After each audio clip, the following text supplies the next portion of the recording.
Halley Comet axis is tilted 18 degrees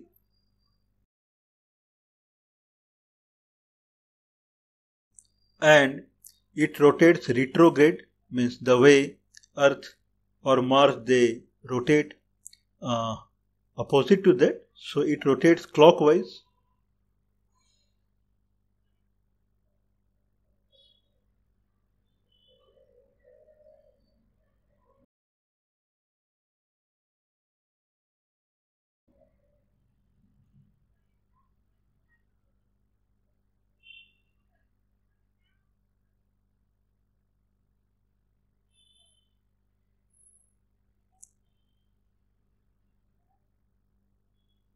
It comes nearest to the Sun and it lies between Venus and